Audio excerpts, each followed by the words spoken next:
Olá, meu querido irmão e irmã em Cristo. Eu estou aqui para falar um pouco a você sobre as atrocidades que nós temos visto nos últimos dias envolvendo as nossas crianças. Essa chamada ideologia de gênero, erotização infantil, realmente está passando dos limites, promovido por uma minoria que não ama a família, que não ama as crianças, que defende apenas os seus interesses, que tem como pano de fundo esse marxismo, o ateísmo, o comunismo, que querem destruir essa instituição sagrada que é a família e querem fazer isso através das crianças. Você deve ter visto recentemente os escândalos envolvendo o Banco Santander, nessa exposição supostamente cultural, e agora, recentemente também, uma exposição de nudez em um museu em São Paulo, onde um homem nu é exposto e crianças têm acesso podendo vê-lo e tocá-lo. Isso está passando dos limites e nós não podemos mais ficar calados. Eu sei que isso para você não é novidade. Não é nenhuma novidade falar sobre ideologia de gênero. Agora, o que me assusta é a passividade, a morosidade do povo de Deus e até de você que não professa a fé cristã, mas que ama a família. E diante disso nós precisamos buscar nas leis os nossos direitos. E a Constituição, ela nos garante que nossos filhos não podem ser expostos a essas cenas. Se você estudar o Estatuto da Criança e do Adolescente, você verá que ali é dito que as crianças não podem ser expostas a cenas de pornografia ou de nudez explícita. Isso é crime. É crime. Nós temos um direito constitucional de ir até as escolas, até os governantes e exigir que isso não seja permitido. Por você ter uma ideia, em uma escola de uma cidade, onde uma criança foi exposta a uma literatura que continha imagens pornográficas, o pai ficou sabendo disso e procurou os seus direitos e processou essa escola e esse professor. E o juiz deu ganho de causa a ele e o professor teve que pagar 30 mil reais por danos morais, porque é direito constitucional. E, diante disso, eu resolvi publicar um vídeo do Guilherme Shelby, que vai falar contra a ideologia de gênero. Ele é um especialista em direitos constitucionais. E nessa palestra ele vai mostrar para você que você tem direito garantido pela Constituição de proteger seus filhos. E que não é a escola, nem o Estado, nem professor, nem qualquer outra instituição que deve formar, educar os seus filhos e dizer o que eles devem acreditar ou não. Esse direito é seu, pai e mãe, garantido pela Constituição. E gostaria que você assistisse esse vídeo na íntegra, e não só assistisse. E, por favor, me ajudasse a divulgá-lo em todo o Brasil. Eu gostaria que esse vídeo tivesse 1 milhão, 10 milhões, 100 milhões de visualizações. E isso só pode ser feito se você, pai, mãe, irmão em Cristo, ou qualquer um que esteja me assistindo, ajudar na divulgação. Seja um contribuinte da família, aí no seu estado, no seu bairro, onde você está, e divulgue isso pelo celular, pelos e-mails, boca a boca, em todos os recursos possíveis que você tiver, divulgue esse vídeo. Vamos fazer esse vídeo ser visto por todo o Brasil. Guilherme Shelby, procurador da República, vai mostrar a você quais são seus direitos previstos pela Constituição e que você, pai e mãe, pode ir até as escolas, pode ir até as instituições educacionais e exigir os seus direitos e proibir que os seus filhos sejam submetidos a esse tipo de ensino, a esse tipo de cenas, a esse tipo de imagens e que, se não for obedecido, eles serão punidos pela lei. A lei te garante isso. Por favor, então me ajude a combater isso. Se você ama a família, você vai divulgar esse vídeo para o maior número de pessoas possíveis. Se você ama as crianças, se você ama seus filhos,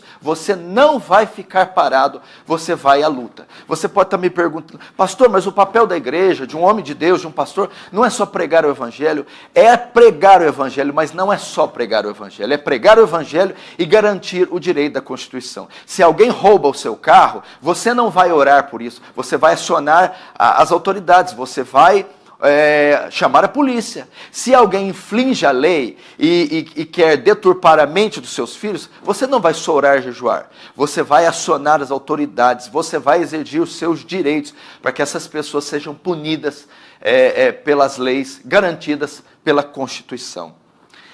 Eu conto com o seu apoio, por favor, é um apelo que eu faço, pois essas pessoas estão passando dos limites e as nossas crianças correm perigo. Nós podemos ver uma geração inteira se perder diante dos nossos olhos, sem que nós façamos nada. Deus nos ajude, Deus tenha misericórdia da igreja brasileira e da nação brasileira. Nós estamos sofrendo um terrível ataque, né? Eu fico imaginando aqui 100 anos, pastor Arival, 200 anos, vão se recordar desse tempo e vão perguntar assim: onde estavam os cristãos daquele tempo? Nós estamos vivendo a mudança de marcos civilizatórios. Marcos civilizatórios são fundações de eras. Estão querendo derrubar uma grande construção chamada civilização judaico-cristã. Querem derrubar. Estão derrubando. Estão derrubando. Com muita rapidez. Quais são os marcos civilizatórios da civilização judaico-cristã? O marco civilizatório central do judaísmo e do cristianismo chama-se família monogâmica. É marco civilizatório. Um homem, uma mulher. É marco civilizatório que crianças estão submetidas aos pais. É marco civilizatório judaico-cristão que as crianças devem obedecer aos pais e são os pais que devem educar e criar os filhos. Isso é marco civilizatório. Estão destruindo isso também. À luz do dia. Na novela, a novela da Globo, que propaga a erotização e o transexualismo para crianças e adolescentes, é um grito para todos nós. Cristãos, vocês não são mais relevantes. Vocês entenderam isso ou não? Cuspem na nossa cara. E qual que é a nossa atitude? O Banco Santander, vamos mostrar a imagem, agora vem a foto, eu quero mostrar para vocês. Quando um banco que pensa em dinheiro faz uma mostra artística para crianças, prestem atenção, vamos colocar, coloque lá, a mostra do Santander. Pode colocar o início da matéria. Não, volta. O início, onde mostra. Lembra que tem o iniciozinho? Que tem assim, mostra do Santander. Só para ver o... Não tem, né? Então, calma, eu vou mostrar para vocês. Esse é um conjunto de imagens. Eu vou explicar para vocês. O Banco do Santander fez uma mostra artística dirigida a crianças de escolas públicas ou particulares. Está na formulação da mostra artística. Um banco que sobrevive de dinheiro que as pessoas depositam ou ele empresta para as pessoas. Esse banco faz uma mostra dirigida a crianças. Isso foi em Porto Alegre. Ok? Ele mandou 5.000 formulários para as escolas de Porto Alegre. Professores, tragam seus alunos menores de idade, porque nós queremos unir, fazer uma união de professores e alunos sob o ponto de vista da arte. Ok, gente? Vamos ver o que eles mostraram para as crianças no museu público e fazendo publicamente. Vamos àquela imagem que você mostrou? Dá para aumentar um pouquinho? Não. Pode apagar a luz? Um pouquinho aqui? Mais. Tudo.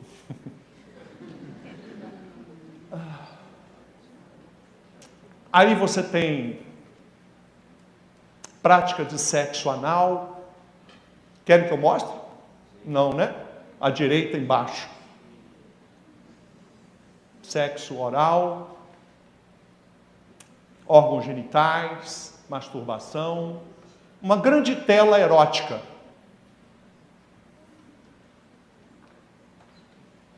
Imagina os professores com seus alunos de 7, 8 anos. Pois bem, alunos, aqui vocês estão vendo a manifestação de... Professor, o que aquele homem está com pênis ereto ali no ânus? Não, aquilo é sexo anal, meninos. É natural, meninos. Eu fico imaginando os professores com uma mostra artística dessa, não é?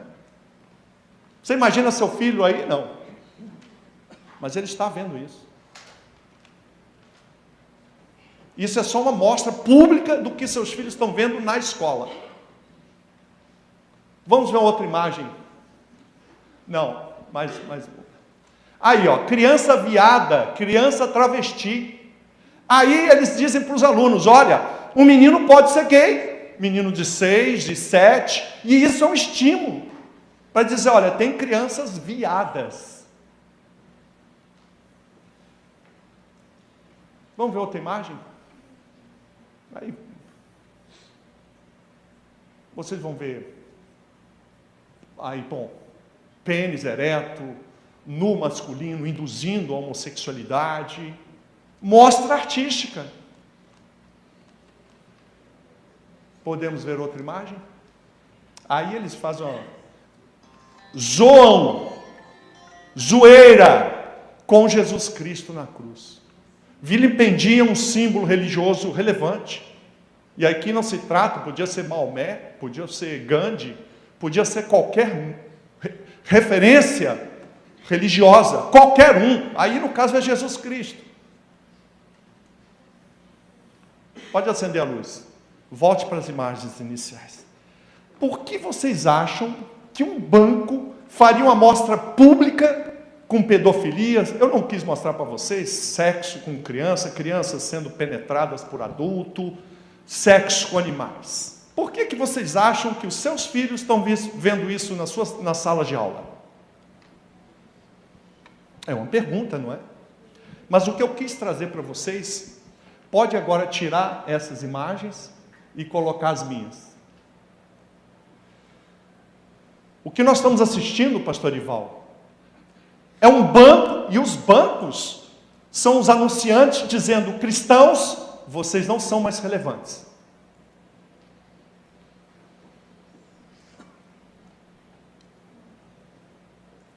Vocês não me interessam mais. Nós queremos só o seu dinheiro e os seus filhos. Aliás, não queremos seu dinheiro, no sentido de que não é mais uma revolução por meio de aporte físico da riqueza dos outros. A revolução agora é na mente das crianças. Quem está entendendo isso? Essa revolução é silenciosa, só que ela ficou pública.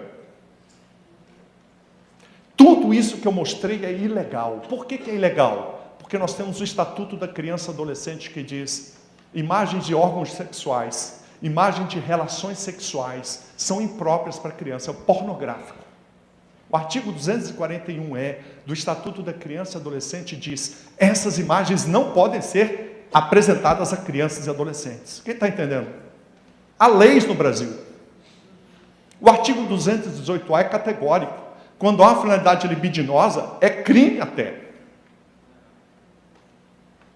O artigo 232 do Estatuto da Criança e Adolescente diz: submeter criança sob sua guarda ou vigilância a vexame, humilhação ou constrangimento. Quando você submete uma criança a ver imagem pornográfica, também há a possibilidade do crime do artigo 232. É criminosa as imagens. Veja, a liberdade do artista, nós não podemos falar nada. Ele é livre para fazer seus quadros, para pintar suas esculturas, para escrever texto. A liberdade de expressão é constitucional no Brasil. O que não é livre é levar crianças para ver pornografia. Ainda que artística, isso é crime. Isso é uma lesão à dignidade da criança. Os tribunais reconhecem isso claramente. Todas as imagens que vimos não são criminosas em si. Essas imagens só se tornam criminosas quando você leva uma criança para assisti-las, porque a lei diz, não pode. Lei não é conselho, lei é ordem.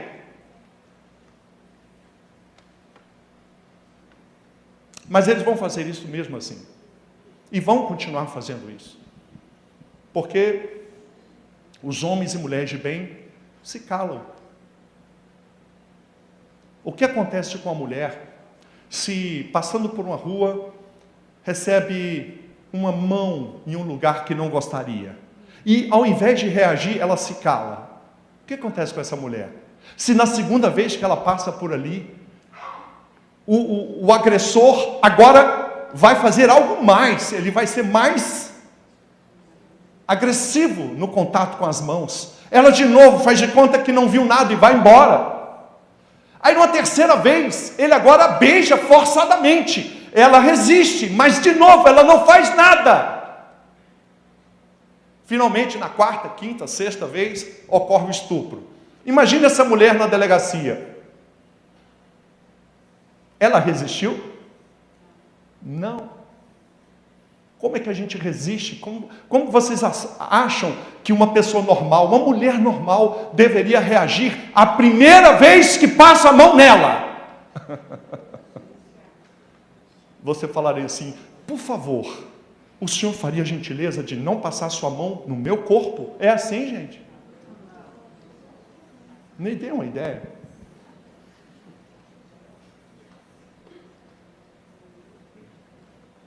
Me dê uma ideia como é que alguém normal reage. Nenhuma ideia? Então você está passando numa rua, aí vem uma pessoa e passa a mão em você, mulher. Me conta, como é a sua reação? Me perdoe falar assim. Eu estou comparando com o que estão fazendo com as crianças, como o que reagimos com uma mulher que sofre uma agressão sexual e como ela deve reagir. E aí, como você reage? Grita. Por favor, pare. Me dê um grito aí, mulher. Não tem ninguém para gritar aí? Para com isso! Socorro! Da primeira vez, gente? Ou não? Sim. Da primeira vez. Dá um chute. Pega a bolsa. Você tem que se defender, mulher. Pois a igreja cristã nem grito dá. Assiste aos filhos serem abusados e não dá um gritinho. Vocês estão ouvindo algum grito? Eu não ouço. Vamos melhorar o exemplo? Suponha que você chegue um dia para ir para casa depois do trabalho, e quando você chega, tem alguém arranhando o seu carro com um prego. E aí você chega, como é que você chegaria para essa pessoa? Com licença, por que você está arranhando o meu carro e destruindo toda a pintura? Seria assim? Como seria? Agora são os homens. Eu não...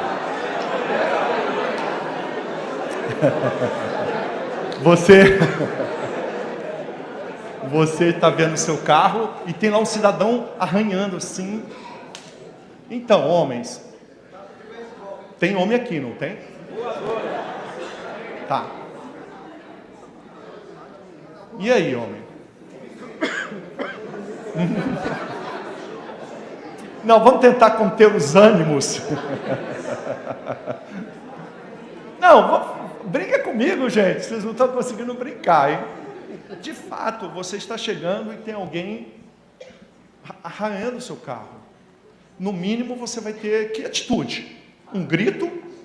Sim ou não? Para! O que é isso? Não é assim, gente? Daí para cima, né? Por que você não... Por que você, ao ver seu carro sendo arranhado, você não ajoelha e ora? Não entendi a graça. Senhor, faz essa pessoa parar de destruir meu carro. Senhor, eu te peço, desce fogo.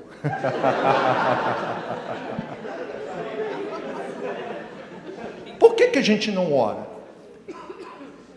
Quando estão destruindo o seu carro, a pintura dele.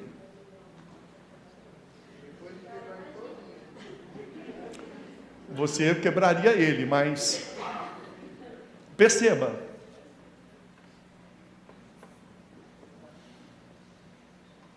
Qual a atitude mais espiritual diante dos abusos cometidos contra as crianças? Qual seria a atitude nossa? Eu estive em Belo Horizonte, pastor Ival. Eu confesso que eu falei de forma natural, mas eu voltei para Brasília. Nossa, eu fui muito duro com aquele pastor. Mas não fui não, porque para ele está tudo bem. Tá. Eu disse assim, se a igreja brasileira... Mas eu falei na hora mesmo, não tinha pensado nisso. Eu falei assim, se a igreja brasileira amasse as crianças como ama seus carros, nós mudávamos a história dessa nação. Não quero mais do que os carros merecem para os nossos filhos. É para doer o coração, porque os carros valem muito mais. É a realidade para mim e para você. Talvez você e eu não, mas do nosso meio. Se alguém tocar no seu carro, você arrebenta a pessoa. Você não vai orar. Mas se alguém abusar do seu filho, você vai orar. Talvez você não, mas é o nosso meio. O meu percentual é o seguinte no nosso meio. De cada 10 mil cristãos, 1 se interessa por criança. Verdadeiramente. 1. Por quê? O que aconteceu? O que aconteceu nesse caminhar cristão que o carro tem tanto mais valor? Em Brasília, um pai chega e vê o carro arranhado. Sabe o que ele fez, pastor Ival? Bateu tanto na mão do filho que arranhou o carro, que o filho teve que amputar as 2 mãos. É condizente com essa igreja. O pai se matou em função disso, cometeu suicídio. Olha a tragédia, por causa de um carro. É um caso real, que revela o nosso meio. Eu vim para chorar aqui com vocês, porque a minha esperança vem do céu, do Senhor, eu creio. O Senhor está no controle de todas as coisas. Mas as asas do Senhor não são feitas para socorrer os que se omitem e negligenciam no cuidado com as crianças. Seja pai, seja pastor, seja professor. A gente está buscando a sombra do Altíssimo para se esconder das obrigações. Vocês viram quando eu falei, por que a gente não se ajoelha e ora, mas com os filhos está sendo assim. Ao invés de corrigir, vamos orar. Não, você tem que corrigir. A oração mais potente que um pai pode fazer para o filho é cuidar dele. Não entendemos isso. Nós colocamos numa estante rituais de espiritualidade. É por isso que fica engraçado, mas de fato o que fazemos é isso. Com os carros não. É até engraçado. Jamais a gente orar para pedir a intervenção de Deus. Mas diante dos filhos, sim. Ao invés de sermos pais presentes, nós delegamos a oração a Deus cuidar dos filhos. E é por isso que os nossos filhos estão como estão. Pastor Ival, eu ficaria feliz se os cristãos cuidassem só dos seus filhos. Já seria fantástico. A gente mudaria essa nação. Se cada pastor cuidasse das crianças da sua igreja, não precisa de mais não cuida das crianças da cidade, só da sua igreja. Eu quero lançar esse desafio. Cuida só das crianças da sua igreja. Revolução no Brasil. Pais, cuidem de seus filhos. Não estamos conseguindo fazer isso. E eu não estou aqui para, de maneira alguma, trazer para vocês peso. Eu vim trazer fatos. O Santander, nessa semana, nos deu um grito. Vocês estão morrendo, cristianismo. É só questão de tempo dessa geração morrer, porque a nova virá criança viada. É isso que está acontecendo em sala de aula, é isso que está acontecendo em materiais didáticos. Eu quero agora apresentar para vocês. Vamos nessa, onde tem a 1, 2, 3, 4. Essa aí. Está acontecendo nas televisões, mas os ativistas sexuais, eles também estão fazendo isso em praça pública. O que é isso aí? Niterói, 2016, crianças numa praça em frente ao Museu Niemeyer, 14 horas de um sábado. E um ativista sexual resolveu depilar a vagina, publicamente. O que ela está fazendo? Ela está falando para todos nós, olha, vocês não são mais relevantes. Queremos mostrar para as crianças todo tipo de prática sexual e posições e atitudes. E quando ela vai fazer a depilação da vagina em público, na presença de crianças, estão vendo lá, gente?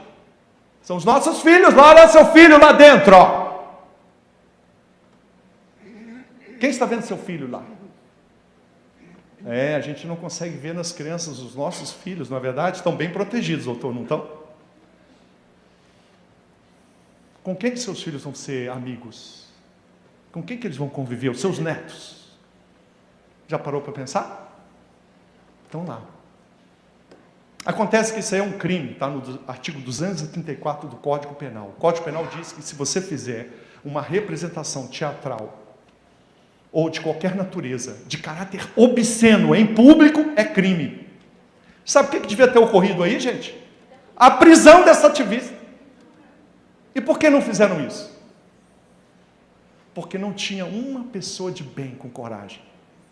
Não acha. Nós não achamos. Alguém de atitude? Não achamos. Cadê os homens e mulheres de bem? Vamos voltar às imagens lá. Essa aqui, abaixo do guia escolar, essa de vermelho, essa. Material didático.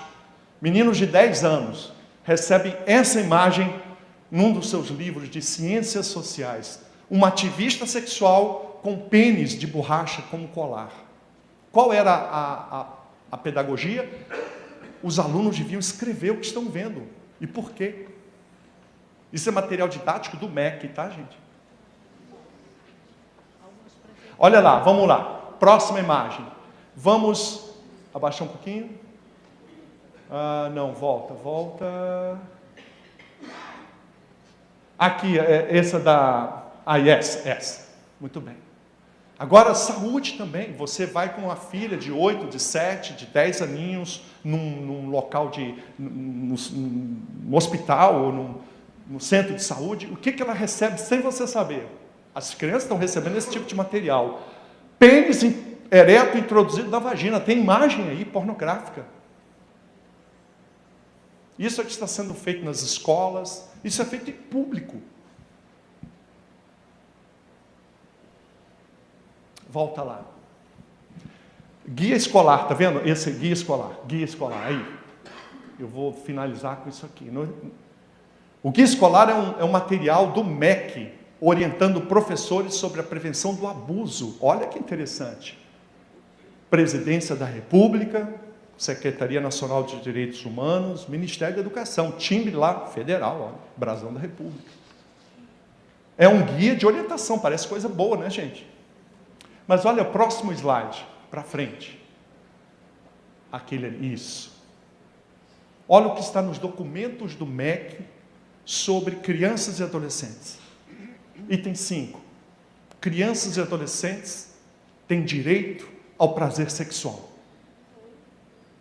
Na lei brasileira, não, de jeito nenhum. Criança não tem direito ao prazer sexual. Na lei brasileira, a criança é o quê? Absolutamente incapaz. A criança está submetida à tutela de quem? Ou aos cuidados dos pais. Até os 16 anos, a tutela é absoluta.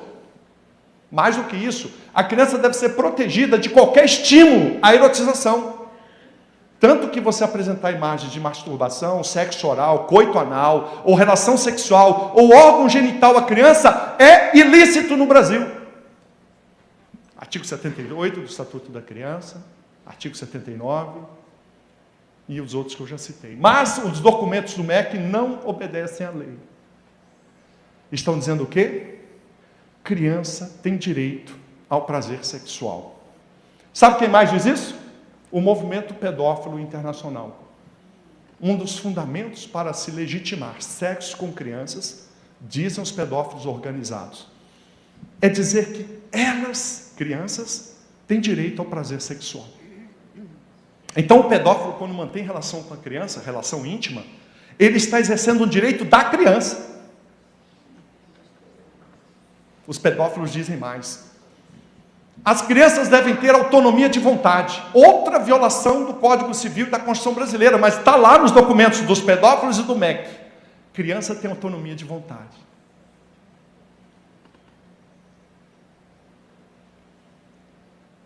Eu queria dizer para vocês, lembra das fundações dos marcos civilizatórios? Primeira fundação, família monogâmica. Segunda fundação,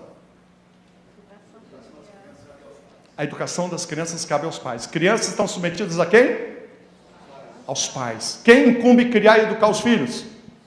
Isso é marco civilizatório bíblico, mas está na Constituição brasileira, artigo 229. As leis brasileiras estão encharcadas de valores cristãos. E o que eu quero dizer para vocês? Precisamos mudar nossa estratégia. E eu quero passar agora a outra fase. Esse lixo que estamos assistindo é um lixo de mudança de marco civilizatório. Eles querem exterminar com o cristianismo. E nós vamos deixar isso acontecer? Não. A pergunta é, como reagir? E eu vim aqui exatamente treinar as pessoas que querem reagir. Quem deseja reagir? A que ponto? Eu sei que aqui nós vamos ter muitas pessoas. Eu quero que você esteja atento ao seu coração. Eu não quero que você saia daqui igual o Highlander. Mas eu também não quero que você diminua seu ímpeto. Se você tem como alvo conquistar São Paulo, vá em frente. Estarei com você. Se seu alvo for cuidar só do seu filho, estarei com você também. Então eu vim fazer uma aliança. Estou fazendo uma aliança, estamos em aliança com a igreja presbiteriana. Por quê? Porque é uma aliança de caminhada, não é de palestra, não é de curso. É preciso que a gente entenda que essa é uma guerra civilizatória. Esses ativistas e delinquentes sexuais, eles não vão parar. E nós precisamos estar preparados, não adianta ganhar discursos nem debates. Nós precisamos conquistar os corações e mentes, começando dos seus filhos, que eles estão ganhando. Precisamos conquistar corações e mentes, mais do que ganhar debates. Eu lembro que eu fui num debate, e foi no Mackenzie. Eu estranhei. O Mackenzie não tinha ninguém para debater com o John Willis. E me chamam de Brasília. Eu fiquei assustado. Meu Deus! E eu falei, vou, e vim. O debate foi na faculdade de Direito do Mackenzie. E quem era convidado para falar sobre diversidade religiosa? O John Willis. Mas aí me chamaram como debatedor. Eu vim. Não estava fazendo nada mesmo. Um domingo, uma segunda à noite. Não tinha jogo do Corinthians, o que eu vou fazer? Não é verdade? E eu vim. Pensa numa loucura. O final da palestra foi aquele monte de mulher beijando mulher, homem beijando homem. Eles achavam que iam me agredir. Não vão. No final da palestra, um desses homossexuais veio até mim e me perguntou. Eu só não entendi uma coisa. Como é que o senhor aguenta ser tão humilhado assim? Falei, é a vida, né? Vocês não me humilharam não, vocês é que estão se humilhando. Eu estou muito bem e quero dizer que vou estar sempre aberto a conversar, a debater ideias. Eu não vim aqui combater pessoas. Eu debato ideias. E quero dizer para vocês que às vezes é no silêncio e até mesmo sendo humilhado, mas permanecendo firme na nossa posição, que nós brilhamos a luz que vem do alto. Às vezes será o nosso silêncio, o nosso calar, que terá mais força. E eu quero trazer agora orientações bem práticas para vocês. Bem prático, né? Eu quero trazer para vocês armas. Como enfrentar isso que está acontecendo? Como enfrentar? Não é? Eu vou fazer várias exposições aqui. Depois eu vou explicar o material que eu trouxe para vocês. E eu vou trazer algumas orientações bem práticas. Por que estão erotizando as crianças? O que está por trás disso? Eu fui pesquisar, aliás, nem fui pesquisar. Quando eu entrei na UNB em 1982, eu entrei na universidade com 16 anos. E eu era muito estudioso. Hamlet eu li com 11 anos. Eu lembro até hoje. Eu acho que com 15 anos, tudo que você imaginar eu já tinha lido. Essa de Queiroz, Machado de Assis, os românticos, simbolistas. Eu era muito culto. Eu acho que 80% do que eu sou, eu conquistei até os 14. Eu lia muito. Quando eu entrei na universidade, eu já tinha toda a noção de Freud, do comunismo. Eu era comunista. E a primeira leitura que eu tive foi do marxismo cultural.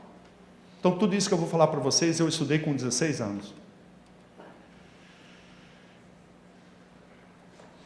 Está claro para todo mundo que estão erotizando as crianças ou não? Para alguém aqui não está claro isso? Está bem claro, não está? Quando você pensa nessa erotização, a gente fica pensando o quê? São depravados? São pervertidos? Não. Nada disso. Não tem depravados nem pervertidos. Embora seja depravação, embora seja perversão, essa é uma ação política. Eu vou ler para vocês o que diz Karl Marx no Manifesto Comunista. Suprimir a família, abolir a família. Até os mais radicais ficam indignados com esse propósito infame dos comunistas, diz Marx. E continua ele. Mas sobre que fundamento repousa a família atual, a família burguesa?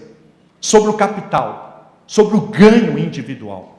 Está lá no Manifesto Comunista, eu trago para vocês. Rodapé, página, edição.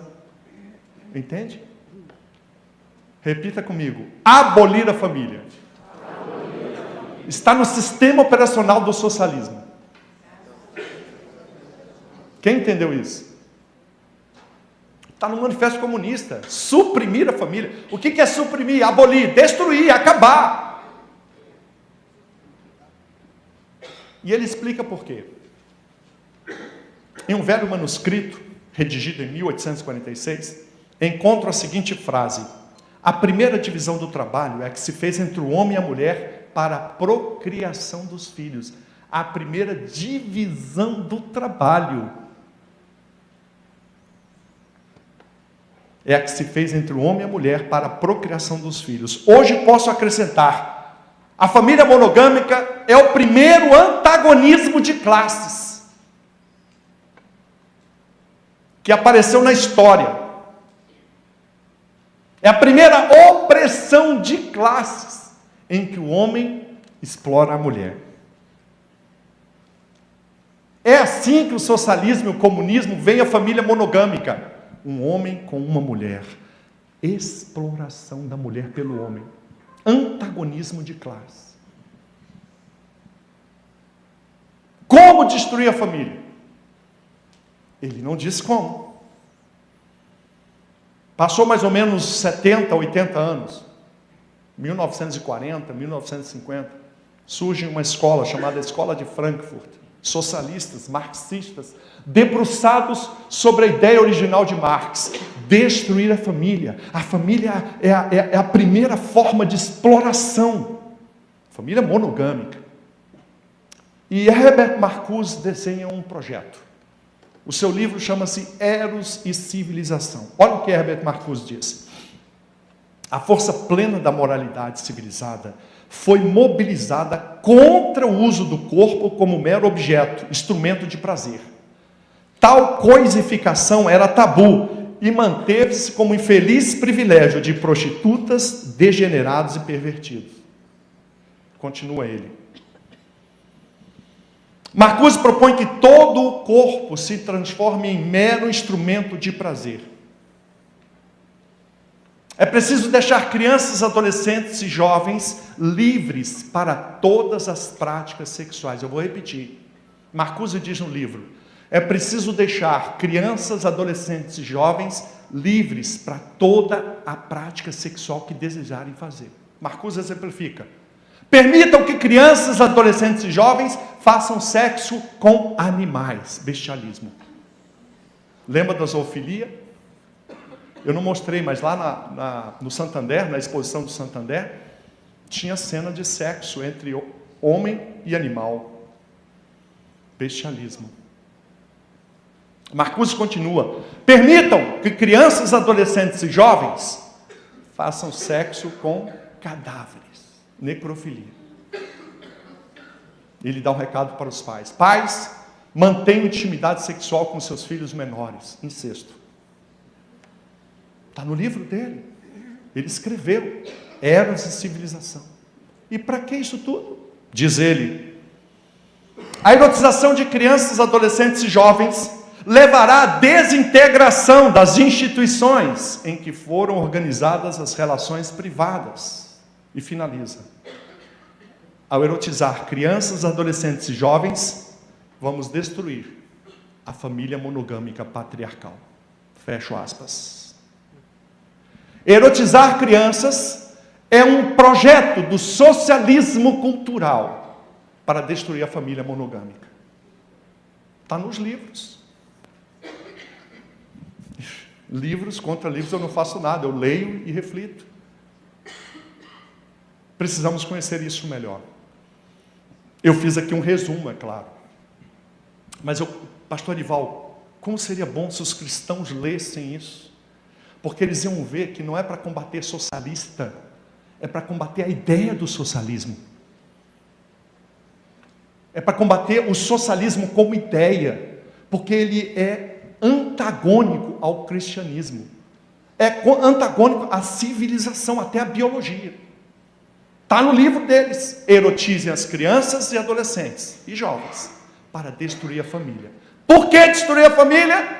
Porque a família é a célula da civilização burguesa, na visão deles. Você sabe que o câncer, ele não destrói um órgão. O câncer destrói o quê? Células. A luta contra o câncer é celular. Então eles descobriram, é verdade, para destruir esse grande monumento da civilização judaico-cristã, eu tenho que destruir a célula dessa civilização. E qual é a célula do cristianismo? Família. Família. Família é a célula. Como destruir a família? Erotizando as crianças. É um resumo de um resumo de um resumo. Precisamos conhecer essa história. Precisamos debruçar sobre isso. Precisamos refletir sobre isso. E precisamos agir contra isso. O que eu venho trazer para vocês agora são ferramentas. Por quê? Toda essa estratégia está implantada na educação brasileira. Nas faculdades que formam professores, os professores já vêm com o sistema operacional ideologia de gênero. Pode até mudar de nome, gente. Não fiquem presos à expressão ideologia de gênero. Porque, na verdade, o que está por trás disso são pedagogias, filosofias, que, querem dar autonomia de vontade à criança. Meninos de 2, de 3, de 4 aninhos poderão tomar suas decisões. A lei diz que não, você e eu sabemos que jamais. Mas para esses ativistas e delinquentes sexuais, é preciso implantar isso à força. E como é que eles vão fazer isso? Através da educação. Você fica pensando, a Globo, ei!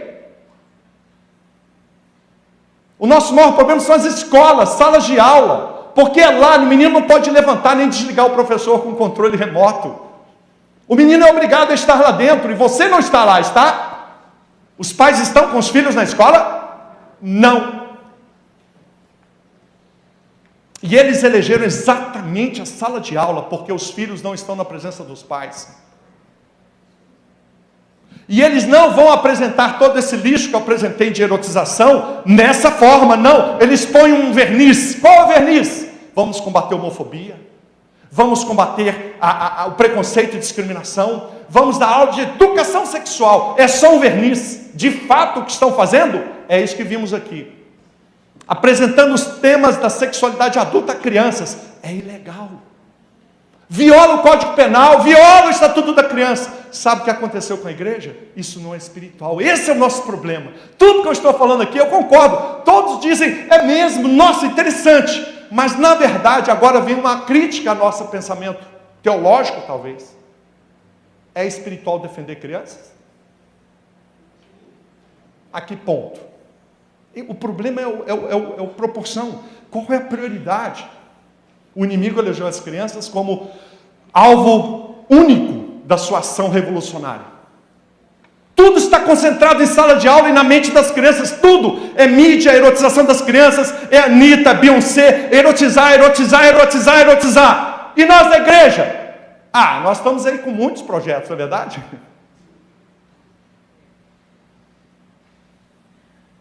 O inimigo não. Ele só quer crianças e mais nada.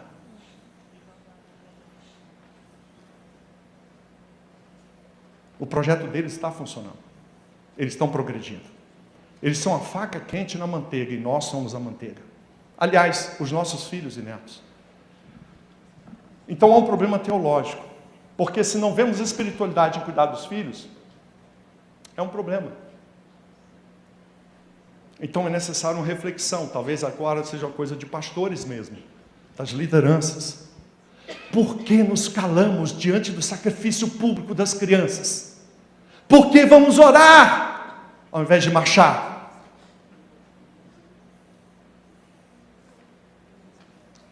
Eu não tenho resposta. Trago apenas esse meu clamor, né? Onde estão os homens e mulheres de bem? Onde estão?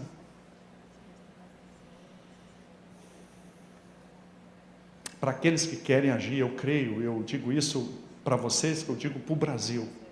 O que me dá esperança são reuniões como essa. Mas, eu francamente, eu não me animo com nada que a gente fale. Eu só me animo com a segunda-feira, com amanhã. O que você vai fazer amanhã? Essa é a pergunta. Essa é a questão. O que vamos fazer? Até que ponto estamos ativados para defender filhos? Pais e mães, levantem sua mão. Eu quero que você pense só nos seus filhos. Só mais nada.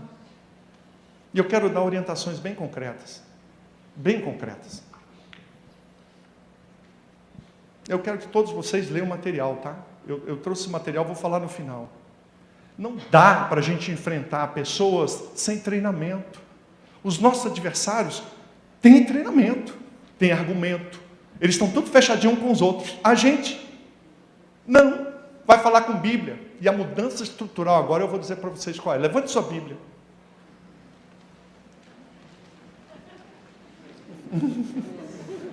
Fazer o quê, né?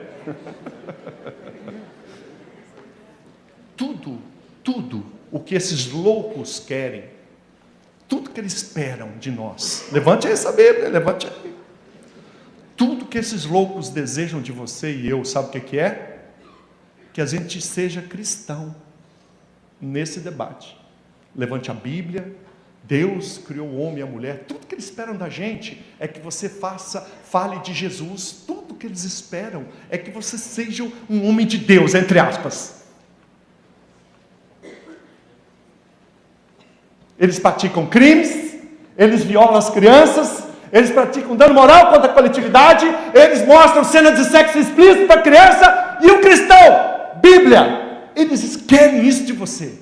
Levante sua Bíblia aí. Isso, o inimigo quer isso de você. Fala da Bíblia. Isso. Eu cometo crimes, diz o inimigo. Eu pratico violações e vocês vêm com argumentos religiosos. Parabéns! Vocês transformaram em polêmica os crimes que eu cometo. Quem está entendendo aqui? Não. Então vou propor outra coisa agora. Senão vai levantar a Bíblia agora. Levante só sua mão assim. Nessa batalha em defesa da família, das crianças, dos marcos civilizatórios, sabe o que você vai levantar? Repita comigo. Código Civil. Estatuto da criança e do adolescente. Código Penal. Constituição. Grita aí. As leis. Isso vai incomodá-lo. Por quê? Quando alguém comete um crime, você não ajoelha para orar, ajoelha. Você pede a prisão. Quando alguém está arranhando seu carro, você não ajoelha, você vai lá, você chama a polícia, olha aqui, foi dano no meu veículo, eu quero a ação penal privada, eu vou atrás do dano, eu quero a justiça, não é isso? Isso, nós vamos fazer isso.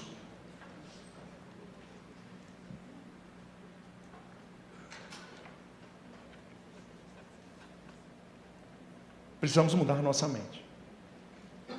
Porque nós estamos prontos para um proselitismo religioso que não vai ter eficácia nenhuma. Pelo contrário, quando nós argumentamos religiosamente ou moralmente, quando a gente fala que é absurdo, eu vi altas autoridades cristãs do judiciário, do Ministério Público, diante do Santander, gente, cadê a defesa das tradições cristãs? Peraí, você não conhece o Código Penal não, amigão?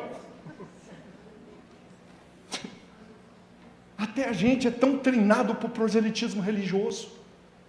Nos perdemos. Pois eu digo para você, eu venho dizer para você, a coisa mais espiritual a fazer agora, pais e mães, em defesa do seu filho, é conhecer as leis que defendem a família e a infância. Amém? Isso é espiritual nesse momento. O inimigo não conta com isso. Ele espera essa igreja cristã e os cristãos que vão falar de Jesus na rua. Isso ele gosta. Ele gosta de marcha para Jesus. Entenda o que eu vou lhe falar. O inimigo ama multidões contra ele. Porque ele trabalha com espírito contra-majoritário.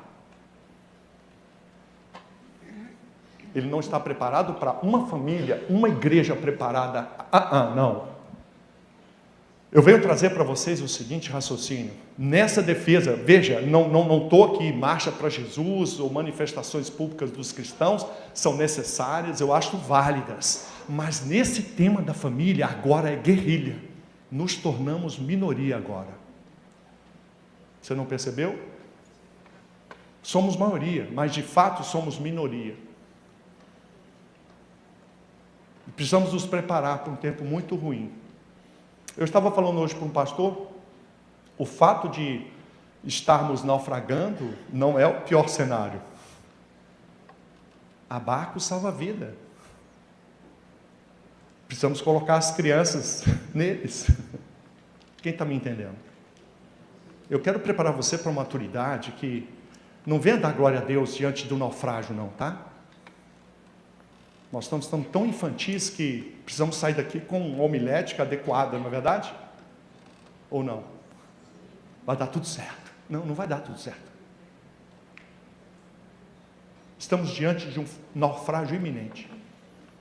E o que vamos fazer? Vamos lutar. É isso que eu proponho. Lutar.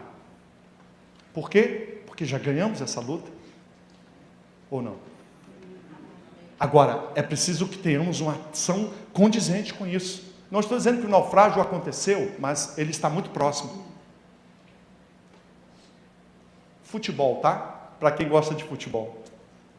15 minutos segundo tempo. Dr. Shelby, ainda temos meia hora. Não falei o placar. O inimigo tem 2 e nós temos 0. 2-0. Dá para comemorar? Falta 30 minutos para acabar o jogo. Ainda há tempo, há um lado positivo. Ainda há tempo. Mas eles estão ganhando esse jogo. O que temos que fazer? Ter consciência da gravidade. É muito natural, quero dizer para vocês o seguinte. Eu estava indo com a minha família numa viagem, e quando eu passo a uma certa altura, eu vejo no campo uma máquina colheitadeira daquelas mais modernas, grande, em chamas. Estava em chamas dentro do local onde o operador fica. Eu estava com meus filhos, minha esposa não podia. Eu se estivesse sozinho, pararia o carro, pegaria o meu extintor e iria lá, que era muito perto da estrada. Eu não pude parar, fui correndo, 2 quilômetros depois tinha um posto de gasolina. Eu parei o carro. Amigo! Aí veio lá o caipira. Calma, doutor. Não, está tendo incêndio. Calma, doutor, incêndio, eu não estou vendo fumaça nenhuma. Eu entendi ele. Ele não via fumaça. Ele não viu fogo. Não, tem uma máquina lá, colheitadeira em chamas. Não, a gente não tem nada. Ah, rapaz. Eita. É porque não é seu filho que está lá dentro. Aí levou um susto assim. Calma, a gente vai ver. Exatamente. Entendeu, pastor? Por quê? Estava distante do fogo, não era o filho dele, mas eles deram um jeito, arrumaram um carro e foram para lá. Eu não sei o que aconteceu, não sei se alguém... Mas eu sei que quando a gente tem que agir com pressa, e só eu vi o fogo. Quem está vendo fogo aqui? Só para você que está vendo fogo. Tem que agir com pressa. Não dá para ir tranquilo. Calma, gente, vamos lá apagar o incêndio. Vamos. Ei, tudo bem? Oi, tudo bem? Eu vou lá apagar um incêndio ali que está morrendo um monte de gente, mas eu já volto, tá bom? Tranquilo? Tchau. Ó, não esquece de guardar lá, tá bom? É assim, gente? Nós estamos assim, porque o incêndio está acontecendo na sala de aula do seu filho. Ou das outras crianças, né? Tem muita gente que fala, não, meus filhos já estão grandes. Ufa! Não vai ter neto não, né? É desse jeito. Eu quero que todo mundo fique bem perto desse fogo, para sentir o calor e se queimar, porque isso vai dar urgência a você. Mas eu não espero que esse fogo arda nos seus filhos e netos. A gente espera, sinceramente, que os nossos filhos estejam protegidos. O que fazer diante disso tudo? Eu digo para vocês o que fazer. Primeira atitude: conhecer a estratégia desses loucos. Conhecer a estratégia desses ativistas e delinquentes sexuais. Eu dou a estratégia, vou falar depois para vocês. Eu já sei o que eles vão fazer, porque eles anunciaram nos livros. Eles já dizem para a gente o que vão fazer. Segundo, conhecer as leis que regem família, infância e educação. Você tem que conhecer, refletir. Você que tem que estar preocupado com isso, é um a um.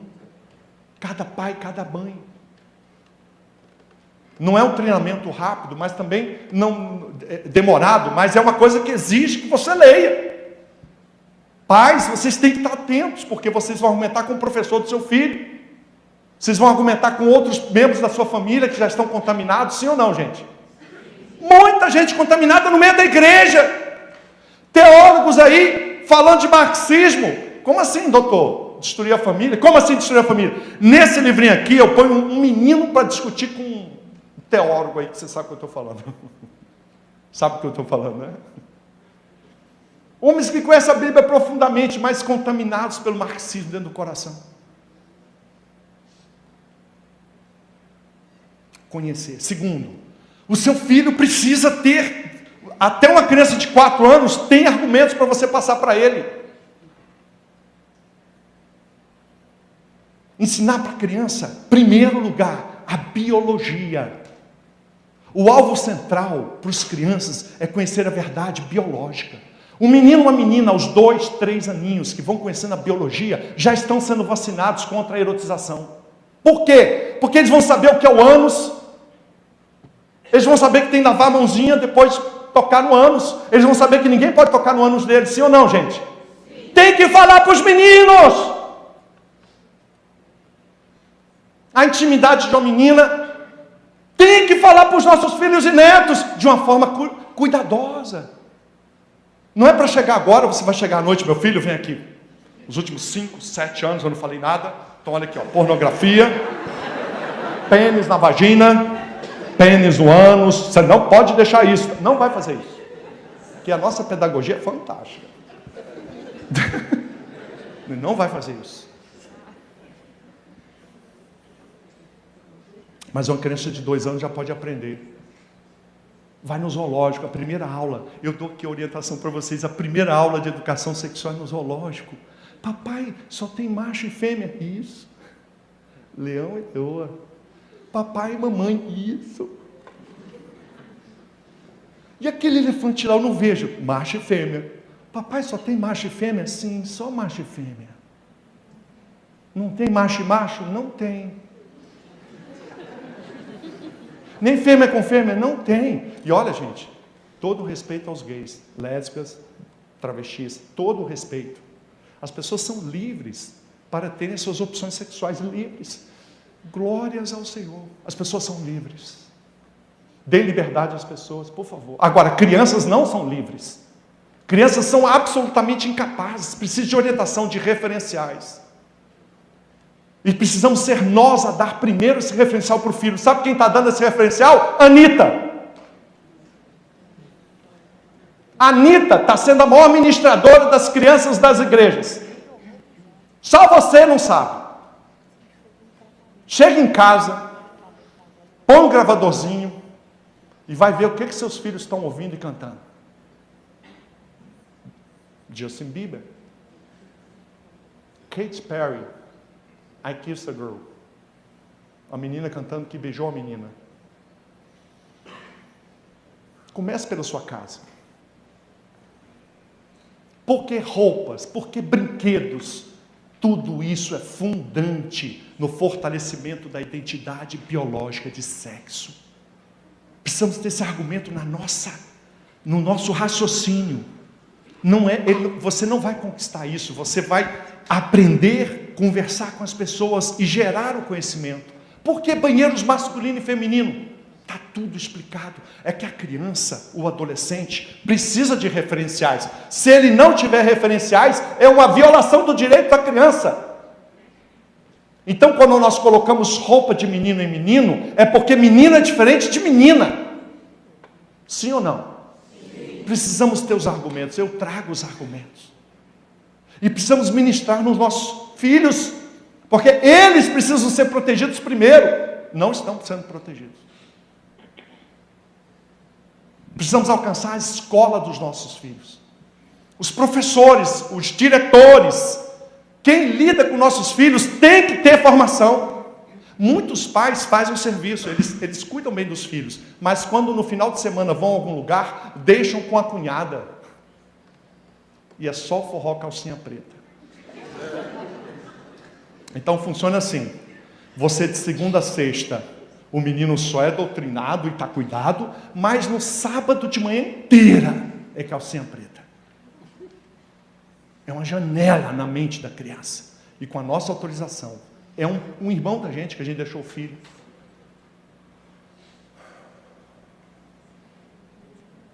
A nossa família é um lugar de conquista. Quantos sobrinhos vocês têm? Nós temos sobrinhos. Tem que ter argumentos. Não é na força, não. A escola dos nossos filhos, grande obra. Eu pararia por aqui. Primeiro, é nós nos prepararmos. Segundo, os nossos filhos. Terceiro, a família estendida, primos, sobrinhos. Quarto, a escola dos nossos filhos, professores. Levar argumentos refletidos para ir conquistando. Não. Isso é crime. Quando a gente deixar de dizer assim, eu acho um absurdo, não é para dizer mais isso. Isso é crime. Dano moral. Ei, professor, se o senhor mostrar isso para os seus alunos, dano moral. Cada família processa o senhor. Pode ganhar até 5 mil reais por aluno. Multiplica por 40, tadã. Uma fortuna, os professores. Agora, as famílias, olha, se mostrarem esse conteúdo para o seu filho, não é para ir conversar, não. A gente vai conversar com o estuprador, você devia se arrepender de estuprar, é assim, gente? É? É bom que ele se arrependa, sim, mas na cadeia. É ou não é? A coisa mais espiritual a fazer com estupradores é prendê-los. Mais do que orar? Sim, se ele estiver solto, sim. Ou não? Prender alguém é mais importante do que orar? Sim. Por que clamas a mim, Moisés? Por que Deus estava falando com Moisés? Tinha algo mais importante do que clamar. O que era, gente? Onde que a gente perdeu isso? Está lá na Bíblia. Não é hora de orar, não. Não é hora de orar, não. Não é hora de vir para a igreja, não. É para cuidar do filho. Marcha, pai, mãe. Seu filho está num ambiente péssimo, vai ser roubado de você, e você vindo para cá, marcha para sua casa. Coisa mais espiritual a fazer é marchar. Só que a gente acha que tem que vir, não é? E aí eu quero dizer para vocês que igreja tem que vir mesmo, viu? Mas tem momento que a coisa mais espiritual a fazer é cuidar do filho. Porque ele está precisando de você, não de um pastor. Está precisando de um pai. E eu sei o que eu estou falando. Precisamos dar um passo para trás.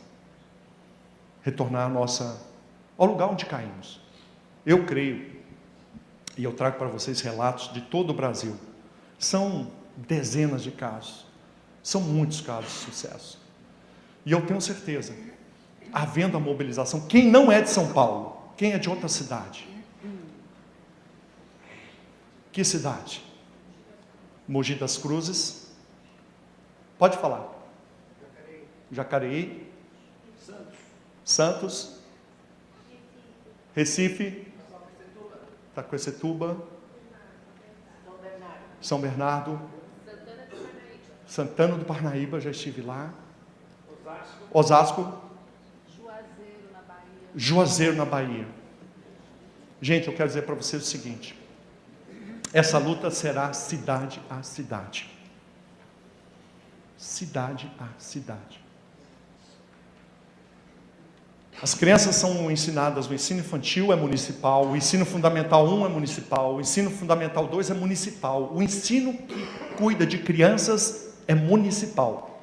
Recebe coisas de Brasília, sim, mas quem é o professor é da cidade. Estão entendendo ou não? Quem dá aula é a Secretaria de Educação ou escolas particulares na cidade. Portanto, o objetivo agora é cuidar dos sistemas de educação da sua cidade. E é por isso que eu queria falar, e terminando, apresentar para vocês um kit que eu trouxe. Na verdade, é básico isso. São 3 livros. O primeiro eu usei para mostrar a estratégia do inimigo, educação sexual para crianças. Por que erotizar crianças? Aqui eu digo por quê. Esse livrinho tem algo muito especial para vocês. Como lidar com crianças erotizadas. Eu dou passo a passo para cuidar de crianças que estão erotizadas. Meninos de 5 anos que querem ser mulher. Meninos ou meninas altamente sexualizados. O livrinho amarelo. O livrinho Família Educa, Escola Ensina. Esse aqui é básico para que nós possamos lidar com os limites na escola e na família, até onde a família pode ir e até onde a escola pode ir em temas da sexualidade. Precisamos colocar ordem. São 12 artigos de lei, não é muito, é pouco. E aqui é um treinamento prático para advogados, para pais, para professores e para os pastores que querem ser referência na sua cidade. É urgente. E o terceiro livro do kit, Conflitos e Violência na Escola. Esse é um livro prático. Como lidar com a proteção dos filhos e alunos. É um livro para professor e para pais. Prevenção do abuso sexual contra os filhos. Como lidar com vítimas de abuso. Só esses 2 capítulos já bastam. O protocolo para cuidar, para prevenir o abuso e para cuidar das vítimas de abuso. É um grito de socorro, é um SAMU. Esse é um kitzinho, tá, gente? Só pode levar os livros juntos. Eu digo para vocês, o livro eu só vendo esse livro em palestras, tá? Não tem remessa por correio, infelizmente, a gente não tem condição. Para as pessoas que lutam com crianças, eu trago o DVD azul, a prevenção do abuso contra crianças. São historinhas para a gente passar para as crianças, tá? É um uso direto. Então você pega o aluno, pega as crianças da igreja, você pega os seus filhos, crianças ou adolescentes. São 8 histórias reais de abuso. Qual é o objetivo disso aqui? Dar voz às crianças. O azul para crianças, tá, gente? Então as crianças vão receber orientação prática. Por exemplo, abuso sexual, eu chamo de carinhos esquisitos. Entendeu? Não chamo de abuso sexual. Então uma criancinha de 3 anos vai falar carinhos esquisitos. Ela não sabe bem o que é. E aí você sabe, diante de crianças que passaram por isso, as que passaram vão te dizer. Um dos frutos do DVD azul, gente, é que as crianças que passaram pelo abuso levantam um dedinho. Vocês querem saber quem passou pelo abuso na sua igreja? Querem? Ou é melhor deixar escondido? Deixar escondido? Você deve pensar bem, porque quando esses casos vêm, precisamos saber o que fazer. Toda a história é acompanhada do que fazer. Bem prático, gente. E o DVD amarelo, quem cuida de famílias. Tem alguém aqui que cuida de famílias? Ministérios que cuidam de família? Não? Quem cuida de famílias. Como investigar os filhos? Ou professores. Ensinar professores a investigar alunos. Infelizmente, é uma tragédia o que está acontecendo nas escolas. Às vezes os professores não são maus, mas eles se descuidam. E coisas terríveis acontecem no olhar do professor. A ideia qual é, gente? É prática. Nada que é uma coisa assim profunda. Na verdade, é o que fazer diante das situações práticas. E se nós não levantarmos o nosso olhar e agirmos como cidadãos, nós caminhamos para um naufrágio iminente. Eu creio sinceramente que nós temos tudo para reverter isso. Mas não será impondo a mão sobre Golias. Isso era uma piada. Eles riram de tudo. Não fiz uma piada aqui. Essa era a piada verdadeira. Vocês viram Davi impondo a mão para Golias? Cai, Golias! Viram? Não. Vocês estão entendendo a lógica? É preciso cristãos que se coloquem como Davi. Cadê as pedras? Cadê a funda? A ideia é que cada um de nós derrube esse gigante que está aí do seu lado, na escola do seu filho, talvez na sua família, talvez na sua igreja. E nós só vamos fazer isso com instrumentos reais. A oração é muito importante. Eu não estou aqui para desdizer ou diminuir a oração. Pelo contrário, tudo começa na oração. Mas eu entendo, eu vou a Êxodo 17. Quando Moisés sobe o alto do monte para interceder e orar por Josué, que desceu para o campo de batalha, eu entendo que os dois oravam a mesma oração. Quem lembra de Êxodo 17? Os amalequitas atacam e Moisés chama Josué e diz: Josué, vai enfrentar os amalequitas no campo de batalha. Moisés sobe com Uri e Arão. Um monte, lembra, gente? Que levanta a mão, enquanto a mão dele estava levantada, prevalecia. Lembra disso? Josué estava no campo de batalha, mas eu entendo que os dois oravam a mesma oração. Moisés orando por Josué. Josué no campo de batalha. Quem é Josué, gente? Pais e mães, vocês são Josué. Vocês estão no campo de batalha pelos seus filhos na escola, pelos seus filhos contra a mídia. Professores, vocês são Josué. Advogados, vocês são Josué. E quem representa Moisés? A igreja. A igreja precisa estar intercedendo. A igreja precisa estar identificando essa batalha e nutrindo os seus Josué, para que eles lutem melhor, capacitando, verificando até que ponto estão bem ou mal.